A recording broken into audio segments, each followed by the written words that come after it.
Abra a tua Bíblia comigo. Nós vamos começar hoje uma série de estudos sobre as cartas de Jesus às igrejas, como está registrado no livro do Apocalipse. Apocalipse capítulo 2. Nós vamos ler do versículo 1 até o versículo 7. Eu vou ler na Bíblia Mensagem, né? Vocês leiam então na versão que vocês possuem aí, ou no papel ou no celular. Escreve a Éfeso, ao anjo da igreja, assim diz aquele que com as 7 estrelas em sua mão direita, andando entre as 7 luzes. Vejo o que você tem feito, seu trabalho muito árduo, sua recusa em desistir. Sei que você não consegue tolerar o mal e que eliminou os falsos apóstolos. Conheço sua persistência e coragem na minha causa, pois você nunca desiste. Mas você se desviou do seu primeiro amor. Leia aí o versículo 4, na versão que você tem, por favor. Tenho, porém, contra ti, que abandonastes o teu primeiro amor. Mas você se desviou do seu primeiro amor. Por quê? Afinal, o que está acontecendo com você? Tem alguma ideia de como você caiu? Na versão de vocês está escrito: veja onde você caiu. Volte ao seu precioso primeiro amor.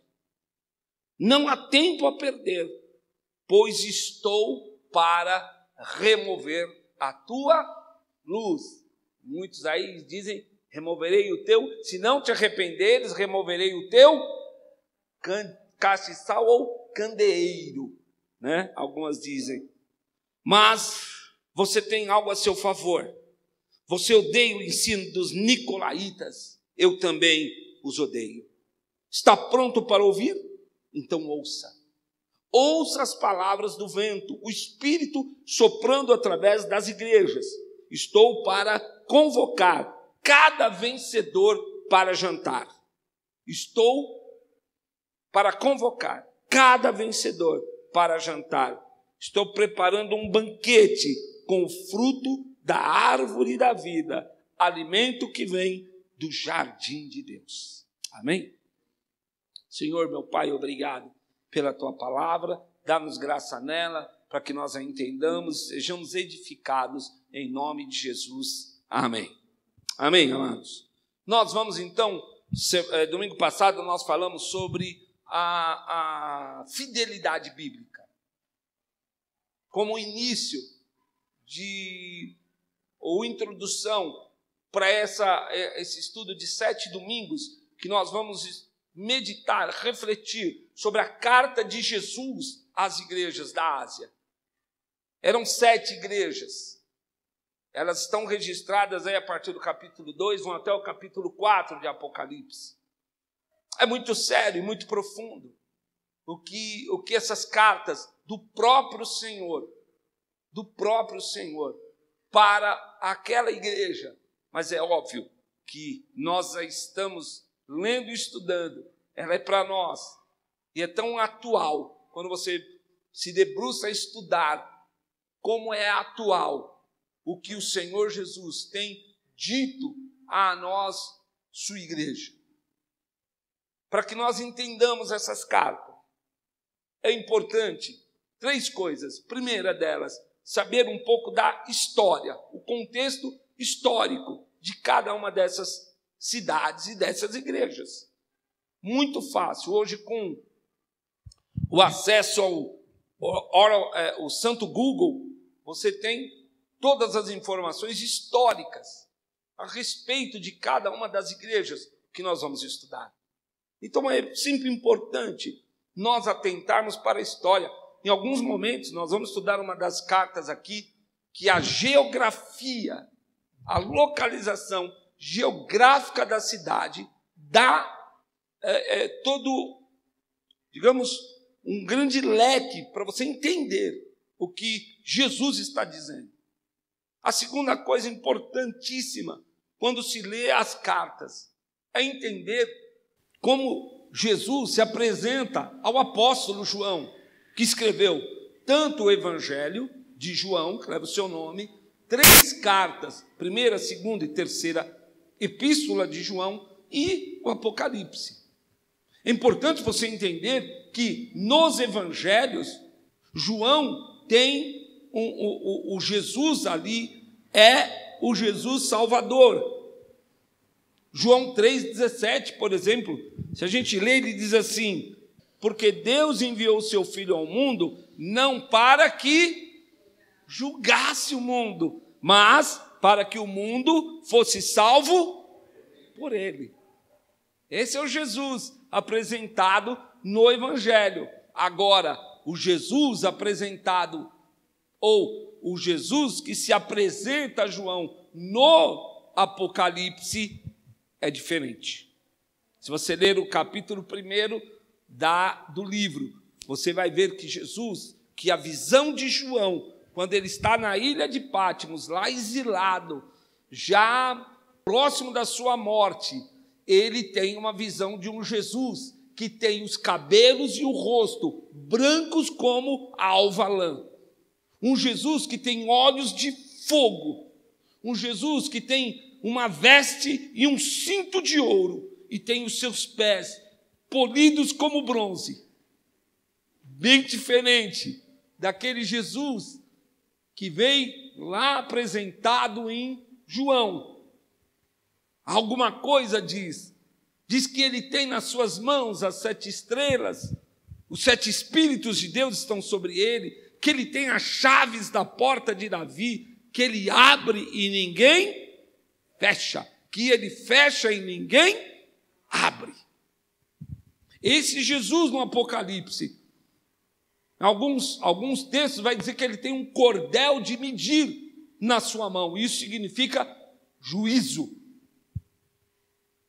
Juízo. Portanto, quando se lê as cartas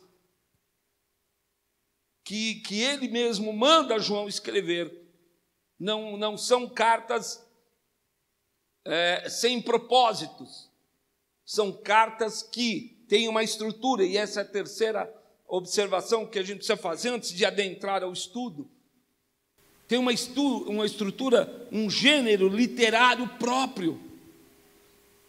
Ele sempre olha coisas positivas que estão naquela igreja. A segunda estrutura do gênero é uma repreensão, uma advertência. Algumas são severamente advertidas, duramente, eu diria. E a terceira estrutura do gênero é a promessa que Jesus mesmo diz, uma recompensa, uma promessa que ele faz, e sempre nessa fórmula, ao vencedor. Ao vencedor.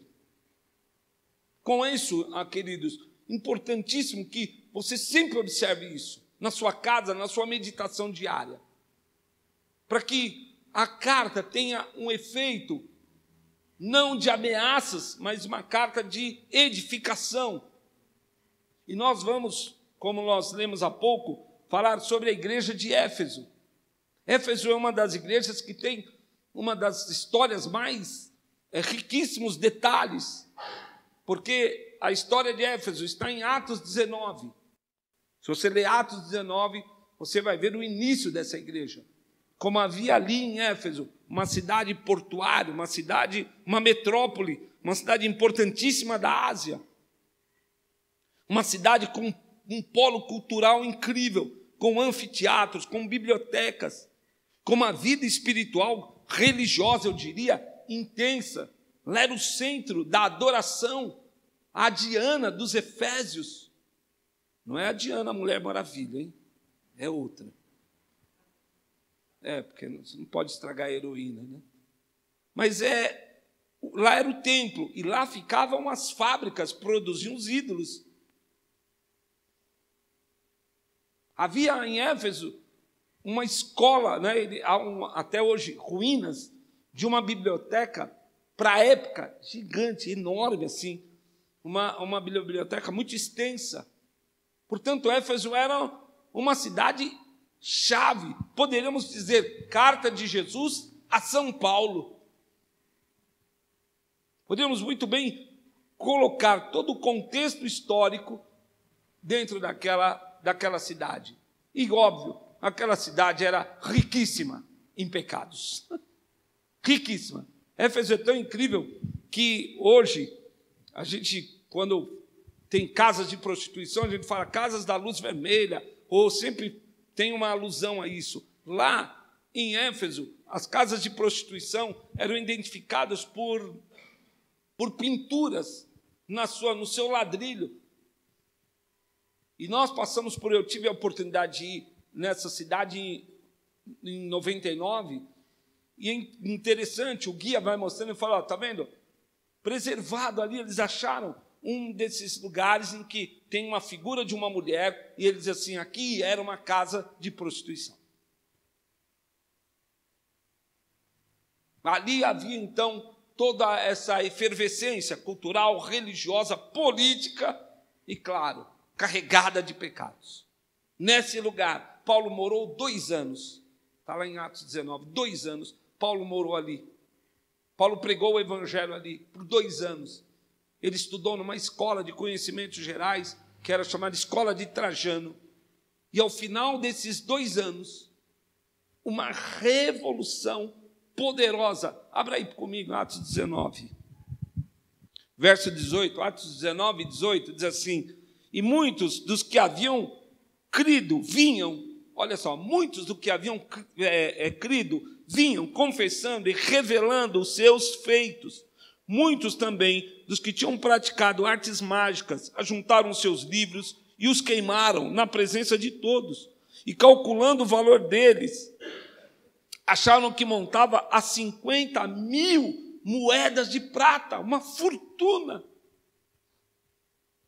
Assim, 20, assim a palavra do Senhor crescia poderosamente e prevalecia. O que diz aqui, irmãos? Repita comigo. Crescia poderosamente.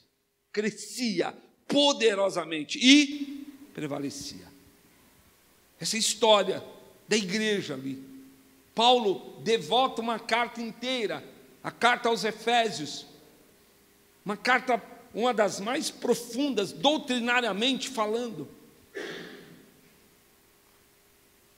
O que mais que nós podemos dizer de Éfeso? É a Éfeso que Paulo dá a nós, óbvio, a estrutura e diz assim, a nossa luta não é contra a carne, não é contra o sangue. E ele vai, então, nos fornecer as armaduras, a armadura espiritual, os seus componentes. Essa igreja, portanto, tinha uma história e tem uma história riquíssima. Essa igreja, portanto, recebe a primeira carta, dentro daquela estrutura, daquele gênero literário que nós vamos falar agora. Primeiro deles, o reconhecimento. Jesus começa dizendo, vejo o que você tem feito, ou conheço as tuas obras. Conheço as tuas obras. Lá aí no texto tem labor. Quem aí tem labor no seu texto? Labor, aqui o Eugene Peterson diz, o seu trabalho muito árduo. Conheço o seu labor, o seu trabalho árduo. No grego, esse labor é trabalho com sangue, com luta. Que você trabalha, que você se expõe a riscos pelo seu trabalho, ou por aquilo que você trabalha. Diz ainda, o Senhor Jesus reconhece, em razão do seu labor, da sua perseverança, ou do seu, achei interessante aqui, a sua recusa em desistir. Jesus sabe do seu trabalho, da sua perseverança, e, inclusive, vai insistir, eu sei que você se recusa a desistir, que você não permite que o seu trabalho ou a sua coragem em persistir na minha causa. Veja então que, quando Jesus olha para essa igreja, ele reconhece que nela há trabalho, nela há gente que não come do pão da preguiça, gente que se esforça pela causa do Evangelho, pela causa dele. Ele reconhece, ele elogia. E ele também, algo muito sério, como eu disse, a igreja de Éfeso era doutrinariamente muito bem fundamentada. E ele diz aqui: eu conheço a sua pureza doutrinária. Por quê? Primeiro, a pureza doutrinária em confrontar os falsos enviados, ou, no grego, os falsos apóstolos. Aquela igreja provava e reprovava quem se aproveitava da obra, quem usava da função. E até, eu não quero entrar nisso, porque não é o meu objetivo, e também, se eu der corda para mim mesmo, ficaremos falando muito tempo. O importante é que a igreja tinha anticorpos necessários para confrontar todo aquele que tem uma função tão bem descrita na palavra, ou de apóstolo, ou de pastor, ou de mestre, ou de evangelista. Funções. Não unções ou unção, é função. Unção, no grego, é Cristo, e Cristo só existe um. Então, aquela igreja provava e reprovava, e, consequentemente, os que eram aprovados. Mas o que Jesus diz a eles, e reconhece e elogia, é que eles provaram os falsos apóstolos e os acharam mentirosos. A pureza doutrinária, também, segundo, que ali, elogiado em destaque pelo Senhor, é que eles detestavam, odiavam as obras dos nicolaítas. Quem eram, ou o que é a doutrina, ou a seita dos nicolaítas? A seita dos nicolaítas, a grosso modo, ela era uma seita que incentivava a imoralidade, a libertinagem sexual e o se alimentar de comidas sacrificadas a ídolos. Parece que para nós hoje isso fica distante, a questão do comer as comidas sacrificadas a ídolos, porque isso tem toda uma questão judaica por trás, né? Hoje nós comemos uma feijoada tranquilamente. Para os judeus, comer carne de porco e outros animais era um escárnio, um escândalo. Mas o que mais me chamou a atenção, meditando sobre isso, é que Nicolau, que dá origem à seita dos nicolaítas, Nicolau era um daqueles 7, né? Os historiadores concordam em dizer que Nicolau era um daqueles 7, um dos 7 diáconos escolhidos lá em Atos, capítulo 7. E isso me deu um estalo, um pavor. E até comentava na escola bíblica hoje pela manhã, muitas vezes, amados, o que mais nos... você viu aqui, Jesus elogia, fala: conheço o teu trabalho, conheço o teu labor, conheço o teu esforço, conheço a tua coragem. E muitas vezes, quando o ataque vem de fora, quando a gente identifica, né, inimigos que vêm de fora, setas que vêm de fora, pensamentos que vêm externa corporis, usando o latim, vêm fora de nós, nós temos facilidade em repelir.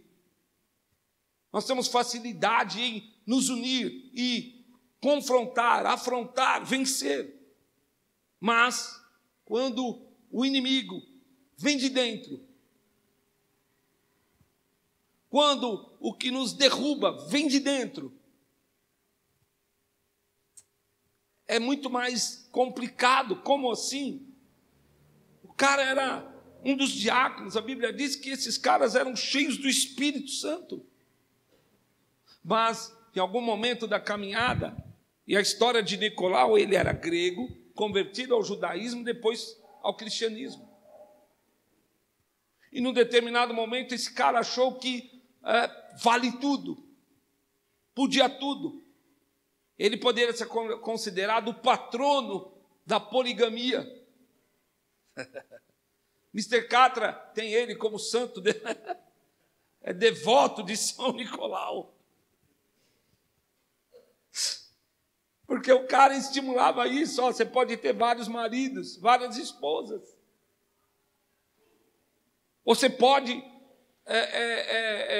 ter relação a hora que você quiser, com quem você quiser. Quando isso vem da sociedade lá de fora, a gente confronta, a gente fala, puxa, olha só, né? O que me espanta, amados, o que me espanta é que dentro das nossas portas, toda hora explode um escândalo desse sentido, de imoralidade. Toda hora. Eu digo sempre, eu falo sempre aos casais, lute pelo seu casamento, fortaleça o seu casamento, converse sobre o seu casamento, busque ajuda sobre o seu casamento. Fale com o seu marido, fale com a sua esposa. Sigam o conselho da mamãezona. Mamãezona, é mamãezona? Vovozona, que mamãezona? Vovozona 3. É o 3, é. Em que ela diz, aconselhando a menina, a outra, e ela fala assim, olha, procure seu marido 3 vezes por dia. É ele falando, o homem, né? Mas converse, fale, não se cale, não se feche, não se reprima, não se esconda, não se omita. Se está sofrendo, fala, para que os dois, porque o ataque que vem de dentro, e muitas vezes, e não é sem propósito, que talvez na palavra está divertido isso. A doutrina dos nicolaítas, ela era terrível, porque ela não era uma coisa, não era o seu nascedouro, o seu nascituro, era algo que vem de dentro. A sexualidade trabalha com o nosso interior, com o nosso íntimo, com os nossos segredos mais profundos. Longe de mim, né, não sou sexólogo, nem dou aula de educação sexual, mas sou homem, humano, pecador, imperfeito, meio maluco. E o que me espantou é que Nicolau era alguém cheio do Espírito, mas alguém que permitiu que a doutrina, que o corpo, que o amor eros, criado pelo Senhor, se transformasse numa grande armadilha para si e para aqueles todos que o seguiam. A igreja de Éfeso era uma igreja madura para repreender a obra dos nicolaítas. E eu oro em nome de Jesus que a nossa igreja seja madura para confrontar toda e qualquer imoralidade, resisti-lo e não permitir que se instale no nosso meio. Amém, queridos? Eu digo isso com respeito a nós, aos nossos filhos. Mas Jesus reconhece, portanto, o labor, perseverança e coragem, e a pureza doutrinária, que confronta todo ensino de engano, que quer perverter e destruir a igreja. Se a carta parasse aqui, amados, nós já poderíamos orar e ir embora, porque estaríamos então conscientes que Jesus sabe do nosso trabalho, sabe do teu labor, sabe das tuas ofertas, do teu cuidado, da tua atenção. Mas, no versículo 4, no gênero e na estrutura básica literária da carta, Jesus surpreende. Não obstante essa carta ter sido escrita por volta do ano 90 a 100 na nossa era, quase 2000 anos, me surpreende quando no versículo 4 Jesus diz para aquela igreja: tenho porém contra ti o que, irmãos? Que você abandonou o seu primeiro amor? Estou em choque. Como assim? Não tem labor.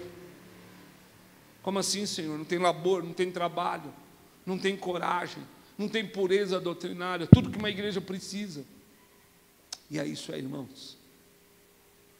Jesus adverte aquela igreja, dizendo a eles: vocês deixaram o seu primeiro amor. Aqui escrito, né? Você se desviou do seu primeiro amor. E aqui o Eugene Peterson diz: por quê? Afinal, o que está acontecendo com você? E algo no meu coração, na minha meditação, é: o que é esse primeiro amor? Será que primeiro amor, você viu, eu pedi propositalmente que o Danielzinho cantasse uma música tão antiga, da década de 80, Carlinhos Félix, Rebanhão, primeiro amor. Já toquei muito, já chorei muito também. E eu me pergunto, o que é o primeiro amor? O que é isso, Senhor? O que é o primeiro amor que aquela igreja se desviou? Será que o primeiro amor é só aquele emocional, um saudosismo de um tempo onde nós éramos mais novos? Nós éramos mais novos, tínhamos mais força. Quem se lembra aí, quem escolheu? Eu me lembro da minha conversão, mas eu nasci na igreja. Mas você se lembra da sua conversão? Você se lembra quando você ia à igreja? Com alegria vou à casa do Senhor, me sinto bem, é tão gostoso. Você se lembra disso? Eu fiquei: Senhor, primeiro amor é isso, é só uma emoção, é só um momento de a gente relembrar e ficar: puxa vida, antigamente nós íamos na praça fazer culto, antigamente nós distribuímos alimento, antigamente a gente ia no culto de segunda a segunda, antigamente a gente ia no culto de domingo de manhã, de noite, antigamente tudo ficava para depois, porque a prioridade eram as coisas do Senhor, antigamente. Se é isso que é o primeiro amor. Olha, eu já ouvi milhares de vezes a pregação, a leitura desse texto. Será que o primeiro amor é como se uma ameaça à igreja? Olha só, não tem professor no departamento infantil, não tem dinheiro no caixa, não tem isso, não tem aquilo, nós estamos abandonando o primeiro amor. Será que o primeiro amor é um apego ao prédio, à estrutura denominacional?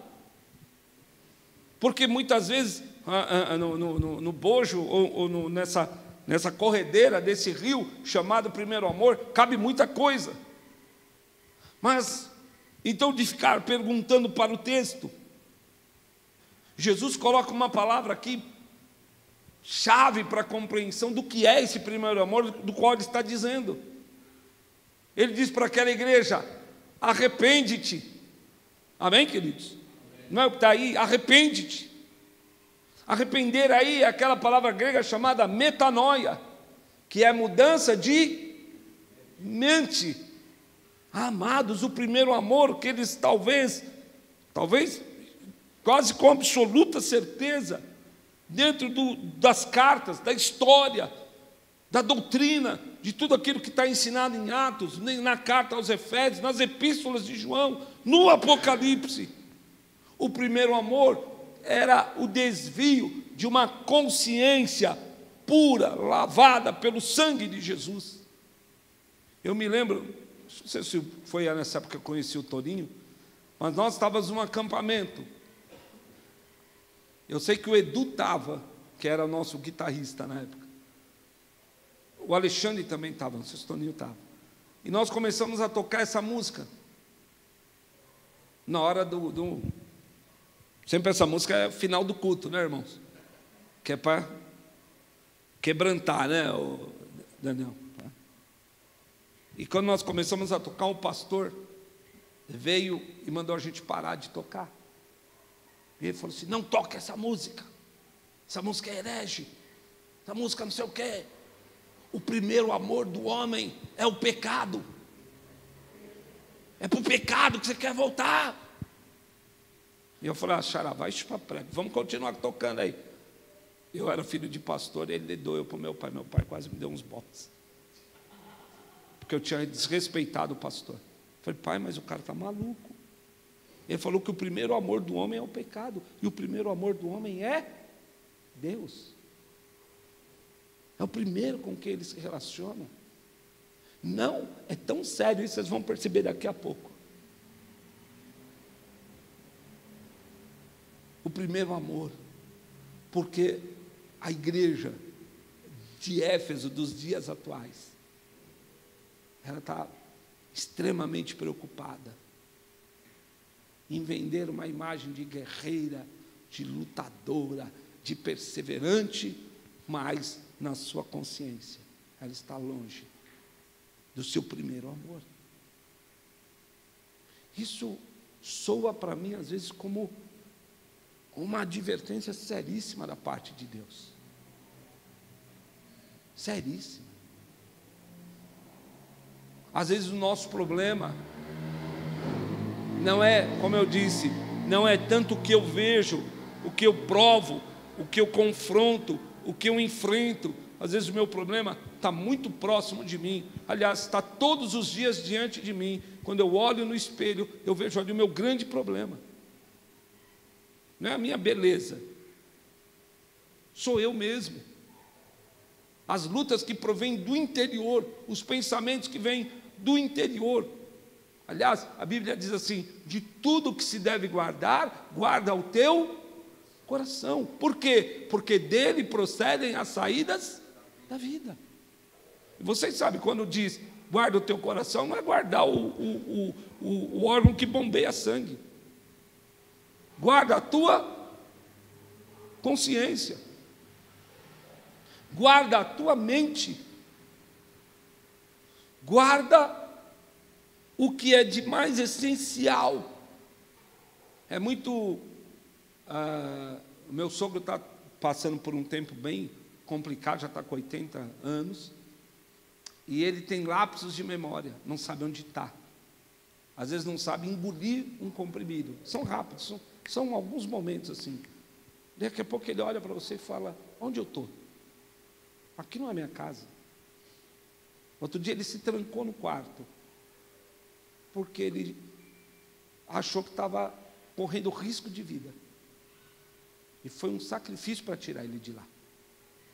Satanás tem atacado a mente, a consciência.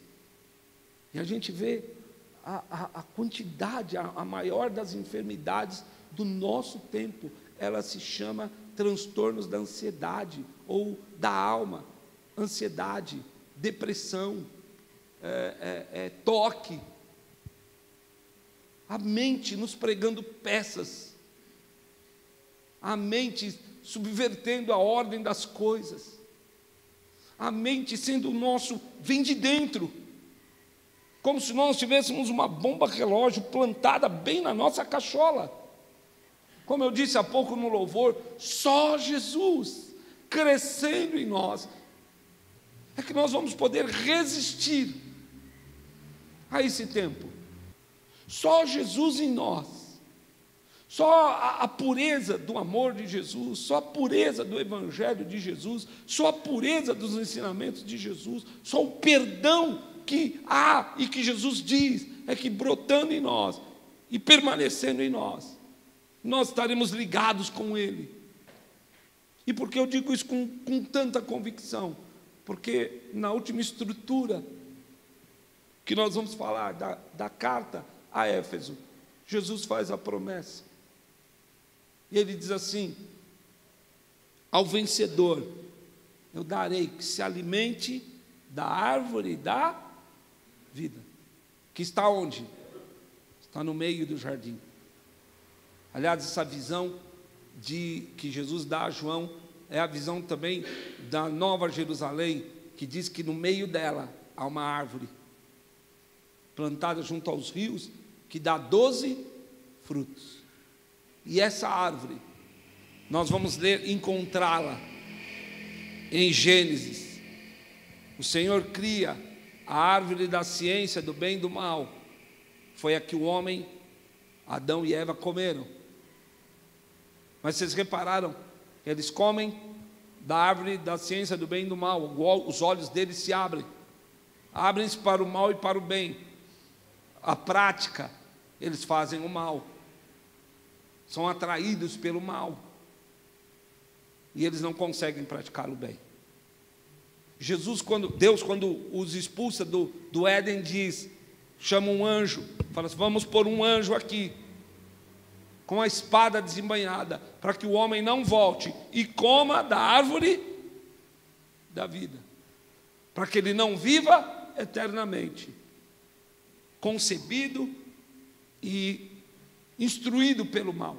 Seria uma desgraça. Você imaginou ver uma eternidade com esses lapsos de memória, com as enfermidades do nosso corpo? Já imaginou o que é viver uma eternidade de dor, de sofrimento, de angústia, de luta? Então Deus protege a árvore e diz: o homem não vai provar dela.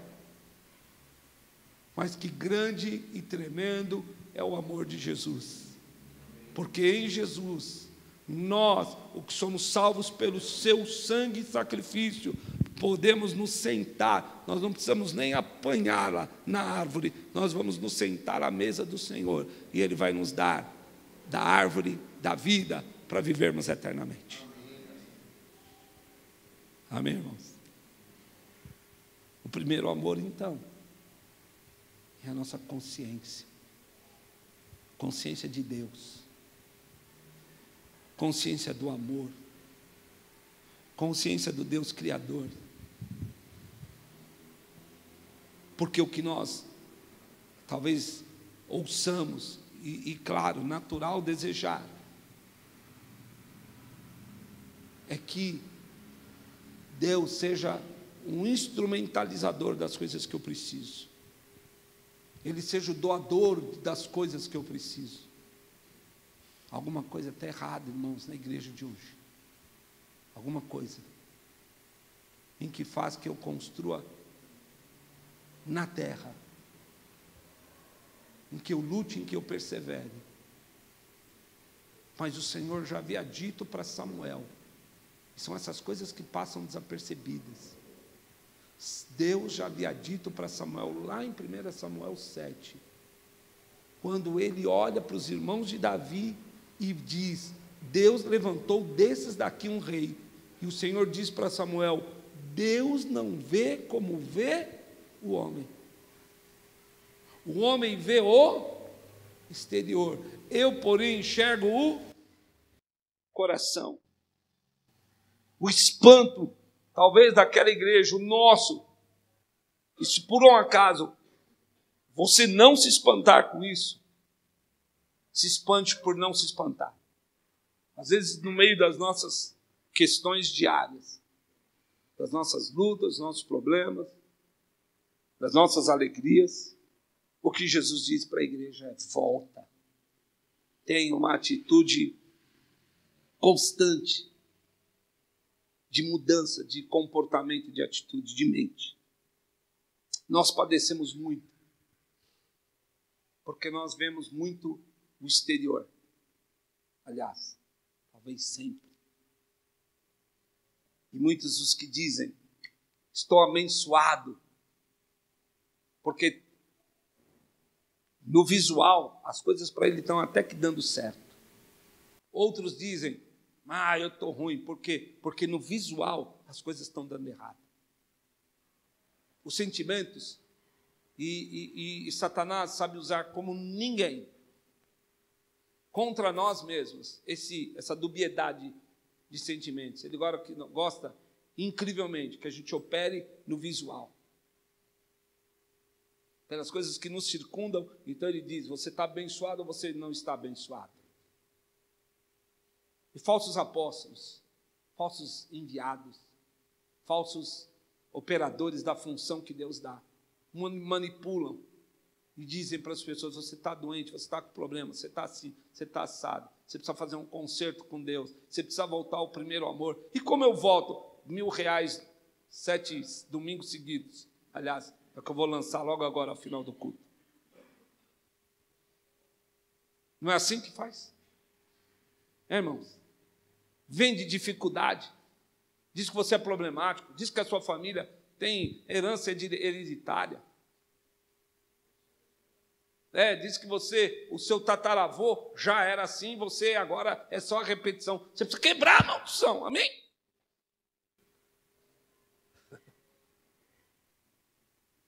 Essa carta, sei de tudo que você passa. Amém, irmãos? Você está me ouvindo? Jesus sabe de tudo o que nós passamos. Mesmo as coisas que você não me conta. Mesmo as coisas que você não conta nem para o teu parceiro, para o teu esposo, teu marido, que estão ao teu lado. Deus sabe. Deus vê o teu choro. Deus enxerga a tua dor. E Ele te admira, porque você não... Aliás, ouvi uma música essa semana, aí estão umas músicas gospel que, pelo amor de Deus...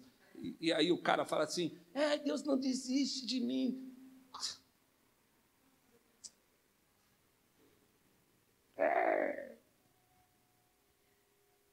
Aliás, nós tivemos um grande debate hoje de manhã, por causa de uma música. E aí a gente conversando, nós fomos ver qual é a tradução. O André localizou, é versão. Aí o André foi lá no inglês. Meu Deus, a letra não diz nada do que o cara cantou em português.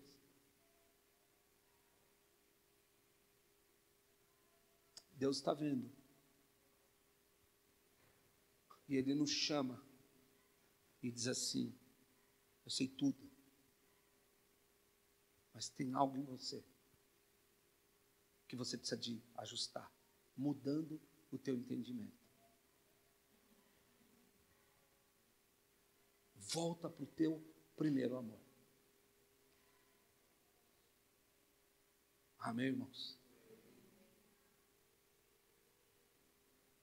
Eu poderia, com habilidades de tantos anos pregando ou falando, de criar todo esse sentimento que a gente costuma criar quando a gente fala de primeiro amor. Aliás, é bom que a gente faça mesmo.